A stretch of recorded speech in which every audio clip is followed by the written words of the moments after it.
What up, y'all? It's Robot watching. I'm back with another video. Make sure you grab your binoculars. I messed that up. I should have just said that first, but we back. We gonna get into it. Another Michigan guy, another champion, Mike Sainristil. I want to say Sainristil, something like that. So let's go ahead and hop into it right now. Now, boy Mikey is a 5th-year senior.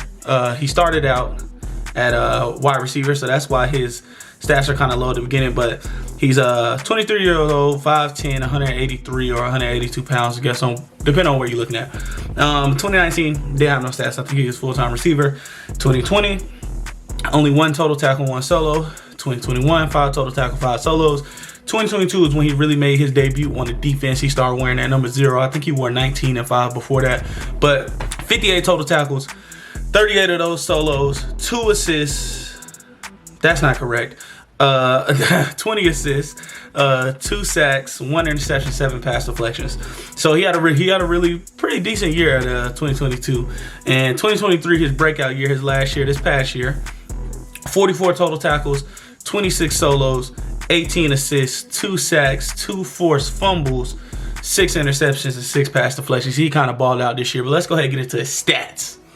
Not his stats, his strengths. Now, the first strength that I got for your boy Mikey, like I said before, he's a former wide receiver, so he has really good ball skills. I mean, he's able to track the ball, he's able to catch it with one hand, he's able to return the ball. I say that he's dangerous with the ball in his hand. He can break tackles, he can outrun guys, he can beat angles.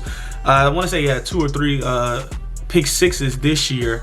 But yeah, and long pick sixes too. I think he had 240 interception yards. So he's a former wide receiver playing that nickel corner / safety role, which kind of leads into my next point after this. But really good ball skills. He'll be able to get his hands on the ball basically. But the next point, he does everything on defense. I mean, it's to the point where he blitzes, he covers in the slot. I've seen him play 2 high safety. He's the cover 2 safety. I've seen him play outside corner and play in a cover 2, cover 3, man up on guys. I want to say it's the second Ohio State game, 2023, where he played outside corner most of the game. I don't know if it was an injury or what. He played most of the game, matching up against Marvin Harrison Jr. a couple times on the outside. Hell, it was some snaps where he even lined up as the 3-4 outside linebacker in a 5-man front, and when they were playing 3-4, and held the edge and contained on the run play. I mean, he does everything all over the field. I mean, he goes everywhere and does everything. It doesn't matter what you ask him to do. He's gonna go over there. He's gonna be able to do it and do it well. That's kind of like how he went from being a receiver to being a DB. I mean, they move him around and they use him wherever they need him. The next thing I say, he has really good mirroring in man. He has quick feet, so he's able to keep up with guys in a slot. He keeps in their hip pocket, or if he can't keep in their hip pocket, he's able to close the distance and keep them within reach to make a play on the ball. He's really good in man coverage, whether it's off or whether it's in press also. He's really good in man coverage, I'll say that. Next thing that I really noticed, he was great. Let me not say great.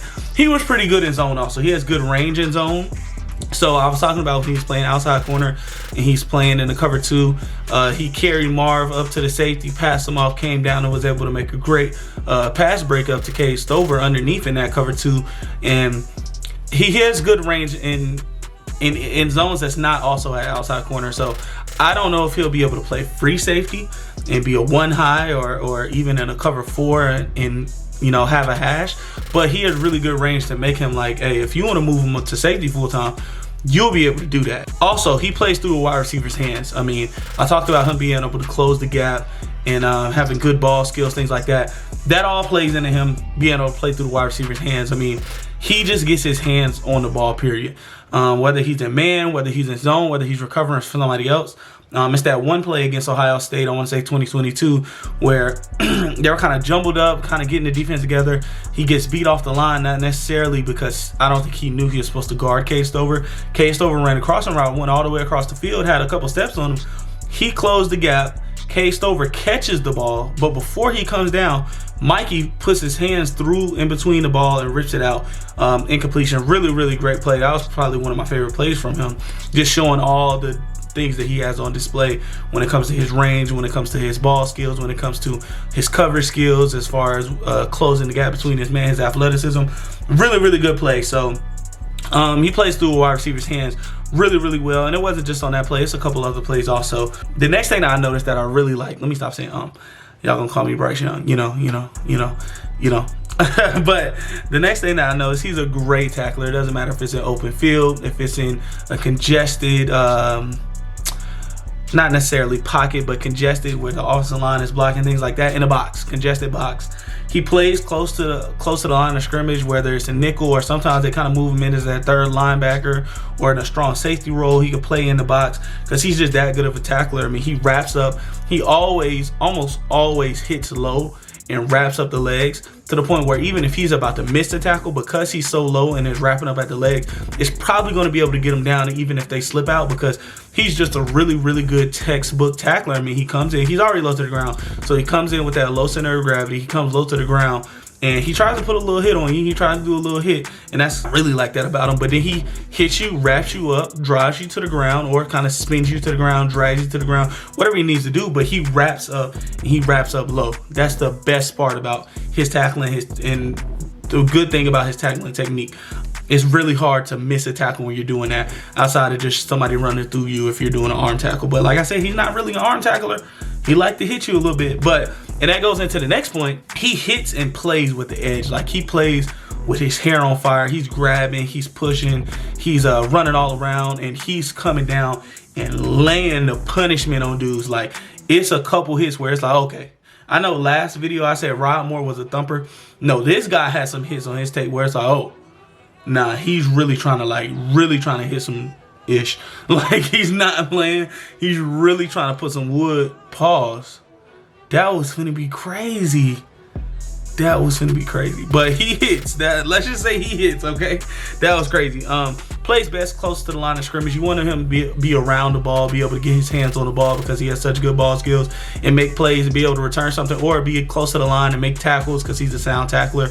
Be a blitzer. He has plenty of sacks on his resume. So he plays best close to the line of scrimmage, but that doesn't mean he's stuck there. He's also a very fluid mover in his back pedal and closing gaps when he's running and flipping his hips, things like that. He's an athlete. He's a really good athlete and a really fluid athlete. But that's all the strengths that I have for Mikey Sainristil, or Sainristil, I don't know. We'll get the pronunciation right eventually. But that's all I got for him. I really like this guy, I ain't gonna lie.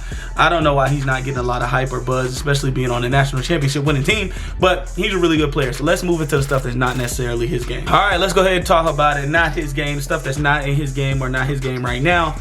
I do have a question about long speed, only because of one particular play, or a couple plays I should say. But one really in particular play was when he was in the slot in Ohio State. He was guarding Emeka Ibuka. I want to say it was Emeka Ibuka, was it? Or was it JSN? One of them. And they kind of just burned him off the line deep. And I was kind of looking like, because neither of those guys are really fast or really burners, and they didn't really give him a whole bunch of moves to beat him. They just ran, and he just outran him. I'm like, oh, okay. Is there a little bit of a question about his long speed? I know we talked about him closing gaps well and having good feet and be able to play a man, but it does make a difference when your speed or you're running downfield is elongated and you have to run for a while. Do you slow down? But that was just a quick question I had. I like to see his 40 and things like that, but we'll see at the combine if he does anything. Also, next thing that I really have is he's too handsy at times. You'll see him when he's in man coverage or when he's in zone coverage and the guy kind of breaks off. He is tugging really, really hard at the jersey, really, really hard at their arm, whatever it is, and that's going to draw penalties at the next level. He got away with a couple because the ball wasn't necessarily thrown to them, but he's really, really handsy. And like I said, handsy could be a good thing or it could be a bad thing. When they're making their break and you're falling over, trying to pull on them and things like that, it's a little bit of a red flag with how handsy you are, if that's the case, because you want to be able to be handsy as in you're being physical, you're pushing them around, you're kind of doing subtle things within the route and kind of letting them only go as fast as you can by just having your hand on them, things like that.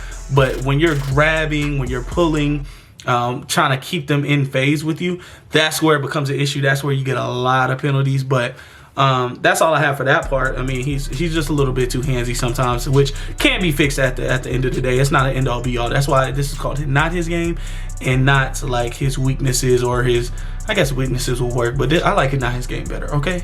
Because it feels like you can add it on later on.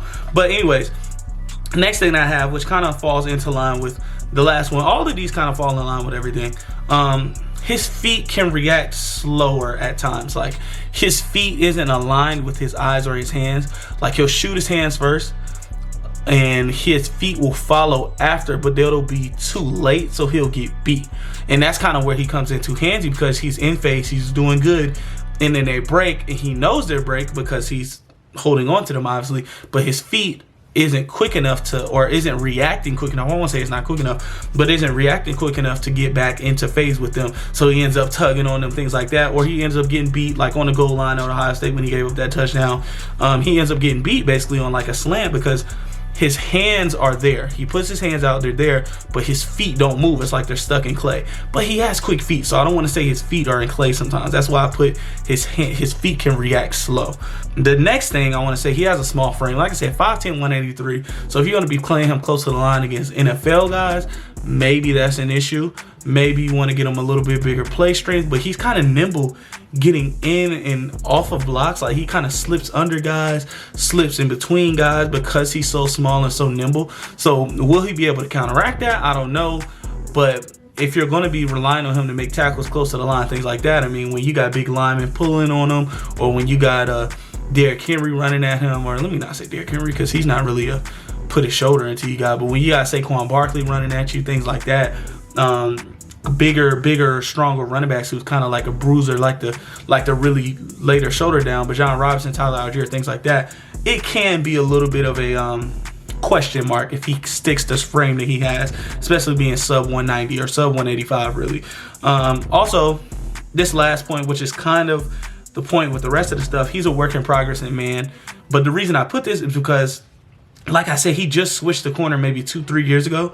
So of course he's going to be a little bit unpolished in man coverage. So if you're thinking you're going to be able to put him out there, he's going to be perfect playing like a vet because he's a 5-year player. Not necessarily. He's unpolished in man.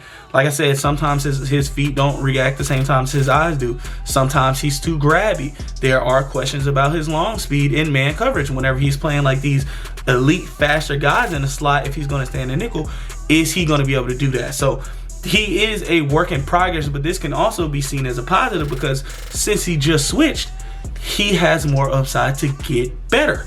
So it's also not in his game as in he needs to be better in man coverage when it comes to his polish, but it's also a positive because it's like, okay, yeah, we got this guy who's really good at all this other stuff, this athletic freak, kind of, not necessarily freak, but this athletic guy, really toolsy, ball skills, great because he's a wide receiver. Now, if we can get him more polished, we might have a star in the making. But let's go ahead and get into his player build so I can get more into stuff like that. All right, let's finish this video off strong, man. Today we have built a movable chess piece. When I say that, I mean it because he, like I said before, in his strengths, he plays everywhere all over the field. I mean, he's played at strong safety, he's played at not necessarily free single high, but he's played at a deep safety role. He's played in nickel. He's played at linebacker. He's played at defensive end or edge. So he can move wherever you need him to, and he's going to be successful there. He's able to cover. He's able to blitz. He's able to play good and well, really well in run support. He's able to play outside corner. He's played outside. He's able to play in zone. He's able to play in a curl flat in cover 2 or at the linebacker position, hook curl in linebacker position. He's able to play a deep zone in cover 3 or cover 4, or if he needs to split out at cover 2 as safety, he can do that. He can move anywhere you need him to and play well. That's basically what a movable chess piece is. And when you look at guys like that in the league, or specifically one guy that I really like, I don't think this guy will be this guy, but this is his comparison to his play style or the things that you can do with him. Javon Holland, that's a guy that Miami moves everywhere. Free safety, strong safety, nickel, outside corner, using him as a blitzer, especially when Brian Flores was there, using him as a blitzer, crazy. But yeah, he's really good. He's an all-pro, one of the best corners, if not the best corner in the league. Now, I don't think necessarily Mikey will be what Javon Holland is, because the measurements are different when it comes to height, weight, and speed. He's not a free safety like Javon Holland was at Oregon. So I don't know if he has that elite range to play free safety and single high, things like that. But everything else, when it comes to covering in man, he's really good at man. When it comes to blitzing, he's really good at blitzing. When it comes to having great ball skills, he's really good. He's great with the ball in his hand. He can return anything like Javon Holland can. He basically is like Javon Holland without the free safety portion of it, or being elite at the free safety things that Javon Holland is. Great tackler, just like Javon Holland. He'll lay a hit if he needs to. He's probably a harder hitter than Javon Holland, but both of those guys kind of do the exact same things, except for that one part, like I said, a free safety, and do them really, really well. Like Javon Holland does those things at an elite level. Mikey Sainristil does them at a great or good level. So he's like Javon Holland turned down 15%, basically, in a smaller package. Pause. But yeah, the next shades of or comparison I have for him is Brian Branch. I thought when you're looking at him playing nickel, this is the exact same guy, just smaller once again. So he's like everybody on this list, but smaller. Basically, or every comparison you can think of, but smaller. That's what he is. So Brian Branch was a nickel. He was really a safety at Alabama, but he's been moved to nickel in the league, and he's played great there. He's played really, really good with it when he gets his ball and gets his hands on the ball. Not sure what I was trying to say right there. Had a stroke. Gets his hands on the ball. He's returned interceptions for touchdowns. He's a hard hitter in the run game. He can help in run support, things like that. Good tackler. Just an all-around good player, and he isn't this crazy dynamic athlete, so that kind of made him fall in the class. Also because of his positional value, it made him fall in the class, but he should have been a first rounder, and he's played like a first rounder, and I kind of think that's how it's going to be with Mikey Sainristil. He's not getting first round buzz at all, not getting second round buzz. He's more of a third round and below guy, and I'm not really understanding why. I mean, I do actually, because of his frame and his positional value. But after Brian Branch last year, I would assume that positional value would be thrown out the window, or at least he'll be hyped up to go in the second, you know. But I think he's going to be one of those guys that gets on the field and immediately makes an impact. I don't know that I say he's a work in progress, and man, he had a couple weaknesses, things like that. Yes, everybody does. But I still think with his ball skills, with his tackling, with his edge that he plays with, he's a leader, man. He has his own YouTube. He's a leader. He's going to be able to make an impact year one. And let me go ahead and get into the last shades of before I start telling y'all, you know, what I think about him. Shades of, the last one is Kader Kohu, another small nickel corner. Wow, that actually plays in Miami system also with Javon Holland, but small nickel corner. He's really good getting in man, playing with hands on, playing physical. A decent tackler. I don't think he's that great of a tackler, but he's really, really good playing in nickel. He's a smaller corner or a smaller nickel that plays bigger than his size and more aggressive than his size is, but he's also not afraid to get in there and tackle if you need him to, and it gets his hands on the ball also. So, and I want to say he was undrafted. He's a really good find for Miami. So those are the three shades of. Like I said, I think maybe towards the draft he'll get a little bit more hype, but I think this is one of those guys that falls through the cracks. He's going to get drafted in like the 3rd, 4th, 5th round maybe, and if he gets snaps like he should, he's going to show out his first year. He's probably going to have 2 pick sixes, some hard hits on his film, some really good coverage against really good receivers, and people are going to be posting the all-22 clips on Twitter like, how did this guy get here? How did this guy fall here? So I'm letting you know now. The Real Boss Watcher is letting you know now. All these videos are kind of early because the season isn't even over, at least when it comes to the playoffs, but I'm letting you know now really early. That's how it's probably going to be unless he rises up draft board late. Because I don't know. Is he going to be at the Senior Bowl? I think he is. So maybe he'll get some buzz there. But yeah, that's all I got for Mikey Sainristil. If you like the video, like, comment, subscribe. Let me know what you think in the comments, please. Let me know what you think. Matter of fact, give me suggestions. Who should be the last DB we do before we jump back into either wide receivers, edges, or running back? Let me know who you want me to do. And let me know which position you want me to cover next in the comments. So that's it. It's the Real Ball Watcher. I appreciate y'all for showing up. Put those binoculars back. See you next week.